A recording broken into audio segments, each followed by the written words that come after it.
So let's talk about some scrying techniques. Okay, I've tried a lot of different ones. Depending on what you're trying to scry, you might want to approach it differently. I've used the bowl with water and some oil on the surface. I've used, and scried that with a great deal of success. Just by gazing into it, it was like after a few minutes, it was like pictures were popping out at me. Scrying the tatwas, it was like looking into a window when I closed my eyes. There was another time I tried to scry a crystal ball, and I wasn't getting anything from it. And this was this very fancy like crystal ball, so I grabbed the ball and I put it to my forehead. And the moment I put the crystal to my forehead, like pictures were like coming at me so fast, it was crazy. So I'm just trying to say there's not one right way to scry. All right. Things that will help you to scry would be reducing screen time each day. The amount of influence that the screens have over our minds, like try and cut back on the phone. That's great, Marty. I mean, you could use your phone screen. So do your best. You don't have to be perfect. All right. Don't let the perfect get in the way of the good. First and foremost, never let the perfect get in the way of the good. You can get there just through being persistent. Okay. So another thing that's going to help, and not everybody's crazy about this ceremony. I did it for years, and I ended up meeting Gene after doing this for years. And Gene's like, I'm going to teach you a ceremony that's going to open your mind. And I'm like, okay, so it's called the middle pillar. And I'm like, I know that. And mind you, this was back when like a lot of this stuff wasn't so accessible. The internet did not have we didn't have as much accessibility to any kind of literature on magic. Basically, this was 20 years ago, more than 20 years ago now. So I was like, I know that. And he's like, you do? And I showed him, and he's like, wow. He's like, okay, you do know that ceremony. And I'm like, yeah. And then he asked me if I knew the pentagram ceremonies. And I showed him and demonstrated the magic. He's like, oh, good. You are a magician. Good. Voodoo will be easy for you. No, it was not. But the reason why it wasn't easy was for other reasons, which I'll get into in a little bit. That's another very important part of when you do these ceremonies, what you should be doing and asking for. So doing the middle pillar, not the circulation of light, just draw the light straight down. Okay, just draw the light straight down the column of your body and stopping in each sphere. And then once you feel all the light in your body, then begin pour breathing, and it's going to be so much easier for you. You're going to fill yourself up almost instantly in a few breaths. Okay? Do the middle pillar before you start scrying. All right? Now, before you do your actual ceremony, you've been going out into the nature to go sit with the spirits, get to know them. When you're off time, when you're not doing that, just sit there and gaze into the tatwa. Don't worry if you're seeing anything. If you're not seeing anything, it's just a yellow square in front of you. Don't worry about that. Just go do it. Okay? The more you do these things, the more you're integrating yourself into that element. So when you finally do the ceremony, okay, you're going to just kind of dive right in. All right. It's like, training for the game. You're doing a lot of repetition. You're learning how to hit a baseball. The circulation, you have your head and you have your feet. When you circulate the light, you're putting what's under your feet into your head, and vice versa. And I just don't recommend it. Unless you are purifying yourself a lot, you're just moving the junk that shouldn't be above your head. It causes subtle problems over a period of time. All you have to do is draw the light straight down. You do like a fourfold breath. Fourfold breath, if you're not familiar, is inhale for 4, hold for 4, exhale for 4, stay empty for 4. And it's a gentle breath. You're not like No, it's just a very subtle breath where you're...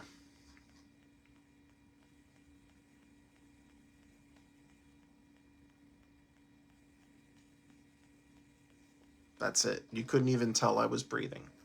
All right. It's a breath that's done with the diaphragm, so your belly is going out and expanding when you fill up with air, and it's through a relaxation of your diaphragm. And as you exhale, your stomach's moving back up into position. Your belly is moving back up into position. So, middle pillar, fourfold breath. Pentagram rituals are, yeah, exactly. It is like bathing from top to bottom. It's like when you see these people like, now you do this bath starting from your feet and working up. I'm like, who does that? You know, it's like wiping wrong, you know? So, things that you might want to consider learning: the LIRP, the Lesser Invoking Ritual, the Pentagram. And I'm throwing a lot at you. I understand, and I apologize, but like, this system works, and I was only maybe doing the lesser ritual of the pentagram for maybe 3 or 4 months before I jumped into the elements. And I probably would have jumped into it a lot sooner, right, if I had the courage. So the final step, you've done your ceremony, you've made your scrying attempt, it worked, or you feel like it worked, or you feel like it didn't, it doesn't matter. The most important part from this point forward is thanking the spirits for showing up, whether you were able to perceive them or not, okay? Thank the spirits for showing up, and then you bid them a license to depart. And license to depart doesn't need to be fancy. Go in peace, let there be peace between us, and come in my peace when I call upon you. Super easy. Just go in peace, let there be peace between us, and come again in peace when I call upon you. Boom. And then give them the time to properly disperse. And then in the place where you drew your invoking pentagram of earth, you're going to draw a banishing pentagram of earth. You're not going to do it hard and fast with a dagger, just with your hands, and then sprinkle some water and some incense to thank them. We just want to make sure that what portal we opened, we now close. Okay? Because believe me, if you leave it open, you're going to know that that portal's open in your space. You'll just be inviting all kinds of spirits into your temple or your home. Okay? So, I've been talking a lot, and I want to know, yes, you want to start with earth. You want because that's the foundation, okay? You want to work with earth first and get a strong foundation, because what's going to happen is you're going to,